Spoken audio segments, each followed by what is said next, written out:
তখন নগরটি দেখিয়া তাহার জন্য রোদন করিলেন, কহিলেন, তুমি তুমি যদি আজিকার দিনে যা যা শান্তিজনক তাহা বুঝিতে, কিন্তু এখন সে সকল তোমার দৃষ্টি হইতে গুপ্ত রহিত। কারণ তোমার উপরে এমন সময় উপস্থিত হইবে যে সময় তোমার শত্রুগণ তোমার চারিদিকে জঞ্জাল বাঁধিবে, তোমাকে বেষ্টন করিবে, তোমাকে সর্বদিকে অবরোধ করিবে। Hallelujah, hallelujah. আচ্ছা, এই যে লাইনগুলো যীশু খ্রিস্ট কার বিষয়ে বলছিল জানো? হালেলুয়া। এই লাইনগুলো যীশু খ্রিস্ট কার বিষয়ে বলছিল জানো? জানো না? চলো, হালেলুয়া। ইসরায়েলের জন্য, জেরুসালেমের জন্য। তিনি জেরুসালেম নগরটার দিকে দেখে তাকিয়ে কেঁদে দিলেন এবং তার বিষয়ে ভবিষ্যবাণী করছে যে এমন একটা দিন আসবে সমস্ত শত্রুগণরা তোমার চারিদিকে ঘিরে ধরবে তোমাদের। ইসরায়েলের যুদ্ধ আজকের থেকে না। হালেলুয়া। কিন্তু এখন এমন একটা পরিস্থিতিতে এসে দাঁড়িয়েছে, তোমরা যদি নিউজ গুলো দেখবা, যে নিউজে সমস্ত মুসলিম কান্ট্রি একত্রিত হয়ে ইসরায়েলের উপরে অ্যাটাক করছে। ইরান, ইরাক, জানো এগুলো? যারা না জানো তাদের অনুরোধ করবো মাঝে মাঝে একটু টিভি দেখো, খবর মেসেজ গুলো দেখো, খবরগুলো দেখো। তাই বলে এটা না যে সিরিয়াল দেখো, তাই বলে এগুলো মানে বিশেষ করে এগুলো জাগতিক খবর, তো এগুলো জানা প্রয়োজন আছে কোথায় কি হচ্ছে। এই হচ্ছে সেই ভবিষ্যবাণী যে একটা দিন এগুলো হবে। হালেলুয়া। কিন্তু যীশু খ্রিস্ট ওই জেরুসালেমের জন্য রোদন করলেন আর কান্নাকাটি করে বললেন যে যাহা শান্তি তাহা যদি তোমরা বুঝতে। Hallelujah, hallelujah. বিভিন্ন জায়গায় প্রচার তো দেখো, মোবাইলে দেখো যে বিভিন্ন জায়গায় পাস্টার প্রচারকদের টর্চার করা হয়, মারধর দেওয়া হয়, জানো তো? হ্যাঁ, জানো তো? এই পাস্টার প্রচারকরা কি করেন? তারা ঈশ্বরের রাজ্যের প্রচার করেন এবং প্রচারের মাধ্যমে এটা ডিক্লেয়ার করে যে সমস্ত মন্দতা থেকে ফেরো, তোমরা সমস্ত মন্দতা থেকে ফেরো, পাপ থেকে ফিরে আসো, এই বিষয়ে তো জানকারি দেয়, তাই তো? কিন্তু এই জ্যোতিকে যারা মানে না, যারা অন্ধকারকে অতি প্রেম করে, তারা তাড়না করে। তারা মনে করে না অন্ধকারটাই ভালো। এই অন্ধকার ভালো কারা খোঁজে? যারা অন্ধকারের কাজ করে তারা। হালেলুয়া, তাই তো নাকি? আগে, এখন না এভেলেবেল লাইট হয়ে গেছে। আগে দেখবা কোনো গ্রামে, এখনো কিছু কিছু গ্রাম আছে, ওই হয়তো পাড়ার লোক থেকে চাঁদা তুলে তুলে হয়তো একটা মনে করো বাল্ব জ্বালিয়েছে পোস্টে, যাদের অসুবিধা তারা দেখবে রাত্রে ভেঙে দিয়ে চলে যায়, জানো? হয়তো নাকি?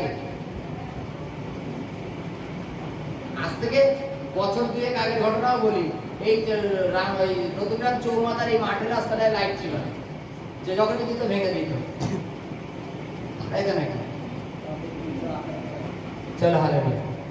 বাইবেলে কি বলছে? হালেলুয়া, যে যীশু খ্রিস্ট জেরুসালেমে দেখে কেঁদে দেওয়ার কারণ কি?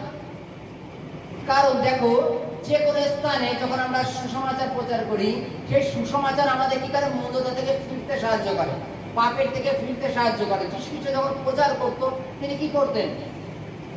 সকলকে সঠিক জ্ঞান জানকারি দিতেন। এবার সঠিক জ্ঞান জানকারি দেওয়ার কারণ কি? তার কারণ হচ্ছে যেন সে পাপ থেকে ফিরে আসে এবং সে যেন স্বর্গের রাজ্যের অধিকারী হয়। পাপ থেকে ফিরে আসে, পাপ থেকে যেন ফিরে আসে। কিন্তু সব থেকে গুরুত্বপূর্ণ বিষয় কি জানো? বাইবেলের কাছে অন্ধকার জ্যোতিকে গ্রহণ করে না। অন্ধকারের লোক অন্ধকারকেই ভালোবাসে এবং তারাই আজকে যীশু খ্রিস্টকে ক্রুশে দিয়েছে, আমরা জানি, তাই তো? যাদের জন্য এত কিছু করেছে। এখন তার বিষয়ে, যীশু খ্রিস্টের বিষয়ে যে সমস্ত ভাববাণী লেখা ছিল, সে সমস্ত তার জীবনে পূর্ণ হয়েছে। ভালো কথা, এটাই বাস্তব। যে আমরা এটাও জানি যে বর্তমান জগতে যদি বিভিন্ন ক্ষেত্রে দেখবা পাড়ায় খুব আগে অশান্তি হলে মাঝে মাঝে পুলিশ ক্যাম্প লাগিয়ে দিত, জানো জানো না? পাড়ায় পাড়ায় পুলিশ ক্যাম্প দিয়ে দিত, যে কোনো একটা ক্লাব ঘরটার পুলিশ নিয়ে নিত, নিয়ে ওইখানে 10-12টা 15টা করে পুলিশ রেখে দিত সবসময় পাড়ার অশান্তি কমানোর জন্য, তাই তো? এইবার পাড়ার অশান্তি কমানোর জন্য হয়তো 10-12টা 15টা পুলিশ রেখে দিল রোজ, যে পাড়ায় যেন গন্ডগোল অশান্তি না হয়। কিন্তু ওই পাড়ার যারা মন্দ লোক তারা তো জানে যে পুলিশরা এখানে না গেলে তো কোনো ক্রমে হবে না, তাই তো? এবার তারা তার বাড়ির লোকের তার মা বাবারে, যারা মন্দ লোক তারা তার মা বাবারে বিভিন্নভাবে মিথ্যা সাক্ষ্য এক জায়গায় করে তাদের বোঝানো হয়, দেখো ওই যে পুলিশগুলো ওখানে যখন থাকে না, আমাদের মা বোনরা ঠিক মতো বাজারে যেতে পারে না, এগুলো তোমরা ফলো করো না কেন? এ করে ও করে, এ করে ও করে, আমরা ঠিক মতো ঘুমাতে পারি না। এইবার তাদের উত্তেজিত করার কারণ কি? পাড়ার মা বোনেরা একত্রিত হয়ে পুলিশদের বলে, তো চলো তোমাদের এখানে থাকা হবে না, তোমরা এখানে চলে যাও, তোমাদের আমরা রাখবো না। না রাখার কারণ কি? তোমাদের থেকে আমরা ভালো ফল পাচ্ছি না, এরকম উল্টোপাল্টা কিছু অভিযোগ দিয়ে উঠিয়ে দিল। সেই পুলিশগুলো দাঁড়িয়ে বলবে, দেখো আমরা তোমরা তাড়িয়ে যাচ্ছ, আমরা চলে যাবো, কিন্তু আমরা থাকাকালীন তোমরা যে সুখটা ভোগ করছিলে, আমরা চলে যাওয়ার পর তোমার সন্তানদের কি হবে সেটা ভেবে দেখো, আমাদের কিছু না। আমরা চলে গেলাম, পরে মার্ডার শুনবো, পরে নিয়ে আসলাম যে মার্ডার হয়ে গেছে। যীশু খ্রিস্ট কি বলছে? যাহা যাহা শান্তি তাহা যদি তোমরা বুঝিতে, এক কথায় সুযোগ থাকতে সুযোগের সদ্ব্যবহার। এখন আমাদের বাইবেল পড়ার শোনার এখনো সময় আছে, বোঝার সময় আছে। আমরা যদি এখনো সেগুলো না শুনি বুঝি, তাহলে আমরা ভুল করছি। কিছু কিছু ক্ষেত্রে হয়তো দেখবা, কোনো ক্ষেত্রে তুমি তোমার বাড়ির পাশে হয়তো অনেক পরিবারকে তুমি প্রচার করেছো, ঈশ্বরের বিষয়ে প্রচার করেছো, এবং তারা প্রতিনিয়ত এগিয়ে গেছে, যিশুর বিষয়টার উপরে এগিয়ে গেছে। কিন্তু তাদের পরিবারে দেখো কখনো কোনো এমন একটা সমস্যা আছে, যে সমস্যার জন্য সে আর তার থেকে বেরোতে পারছে না, তখন তোমাকেই বলবে, চলো তো দিদি আজকে তোমার সাথে আমরা প্রার্থনায় যাই, প্রার্থনায় নাকি সব সমস্যার সমাধান হয়। তখন তোমাকে বলতে বাধ্য হবে। কিছু কিছু ক্ষেত্রে এমনও দেখা যায় যে যখন তুমি তার পরিবারের সুসমাচার প্রচার করতে গেছো, যে হয়তো সেই পরিবারে কোনো পীড়িত আছে কেউ, তুমি শুনেছো বা কারণ হয়তো মেসেজ পেয়েছো, তুমি হয়তো তার সেখানে বলতে গেছো যীশু খ্রিস্টের সম্বন্ধে, যে প্রভু তোমাকে সুস্থ করতে পারেন, বা তুমি হয়তো নিউ টেস্টিমেন্টের বাইবেলটা দিলে নতুন নিয়মের, তখন সে বলবে, এই বই তো আমাদের বাড়ি একটা আছে, আজ থেকে 5-7 বছর আগে ট্রেনে দিচ্ছিল, বা অমুক একটা ভাই এসে আমাকে দিয়ে গেছিল, আমাদের ঘরে আছে এই একটা বই। তার মানে কি? হালেলুয়া। ঈশ্বর তার আগের থেকে আপনার বিষয় ভেবে রেখে দিয়েছেন, আপনাকে মনোনীত করেছেন, আপনাকে শুধরানোর সুযোগ দিয়েছেন, আপনার মধ্যে অলরেডি সেই ভাবনাটা ঈশ্বর ভরে দেওয়ার জন্য আগের থেকে তার পরিবারে আছে। যেমন উদাহরণ, কোন এক ব্যক্তি, মনে করো চলো কোনো মানুষকে দিয়ে দিচ্ছি না, কোন এক ব্যক্তি মনে করো সে প্রার্থনায় রোজ আসে, মহিলা মনে করো। এবার তার কোনো ক্রমে তার স্বামী মনে করো খুব মাতাল, আর একটু কেমন ধরনের, মানে উগ্র ধরনের। এবার তার স্বামী রোজ মানে স্ত্রী যে প্রার্থনায় আসে, এটা স্বামী সহ্য হয় না, তাই অনেক কটু কথা বলে। কোনো এক সময় দেখা যাচ্ছে সেই স্বামী ফুল অসুস্থ, সে আর বিছনার থেকে ওঠার মতো ক্ষমতা নেই। ডাক্তার বাড়িতে আসলো, এসে নাড়ি টিপে দেখে বলছে যে তুমি হয়তো আর 1 সপ্তাহ থাকবা, ভালো মন্দ খেয়ে দেয় নাও, এরকম একটা ব্যাপার। কোনো ক্রমে ঈশ্বর তার মধ্যে ভাবনা দিল সেই স্বামীর মধ্যে, চলো আমি 1 সপ্তাহ যখন বাঁচবো, তাহলে আমার বউ যেখানে প্রার্থনা যায় চাই, আর সেখানে একদিন ঘুরে আসে।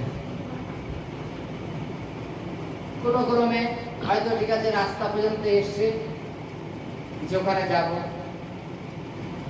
কোনো কারণবশত হয়তো বাড়িতে কোনো অতিথি আসছে, সব করে সেই স্বামী বলছে, চলো আজকে আমার কাছে পয়সা নেই, আমি আজকে যেতে যাচ্ছি না, পরের দিন দেখা যাবে, যাবো, আজকে যাবো না, বা পয়সা নেই, বা নেই যাবো না, বা গাড়ি ঠিক নেই, বা সাইকেলে হাওয়া চলে গেছে, বা আমার মোটরসাইকেলে হাওয়া চলে গেছে, অন্যদিন গেলে হবে।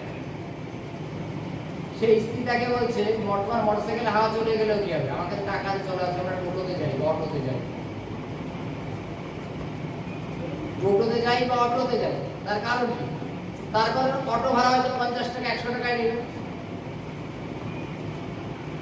কিন্তু এ যদি বাড়ি থাকে, আমি যদি প্রার্থনা যাই, এ তো 200 টাকার মত কেন? তার থেকে আমার 100 টাকা খরচা করে প্রার্থনা নিয়ে যাওয়া, এবং প্রার্থনায় নিয়ে আসার পরে প্রার্থনার পরে সেই ব্যক্তি সুস্থতা লাভ করলো, তখন কি হবে? ঈশ্বরের গৌরব হবে, ঈশ্বরের মহিমা হবে। তদানুসারে আমাদের প্রত্যেকের ক্ষেত্রে যে যেমন ঘটনায় বললাম যে যার জন্য সেই জেরুজালেমের জন্য যিশু খ্রিস্ট কান্নাকাটি করেছিল, আজকে আমরা আমাদের এমন এমন লোক আছে যাদের জন্য আমরা প্রতিনিয়ত দুঃখিত হই, যে তোমাদের যতবার আমরা যিশুর কথা বলতে গেছি তোমরা আমাদের প্রতি তাড়না করেছো। যা শান্তি সেটা যদি তোমরা বোঝে, কিন্তু এমন একটা দেরি হয়ে যায়, এমন একটা সময় পার হয়ে যায় যখন বোঝা তাদের অনেকটা দেরি হয়ে যায়। এটা যেন না হোক, সকলে আমরা যেভাবে আছি এখন আমরা যেন প্রতিনিয়তই বাড়ির পেশেন্ট হোক, বাড়ির পাশের পেশেন্ট হোক, আমরা যেন সকলকে এইরূপ চেতনা দিই। হালেলুয়া, জয় যিশু।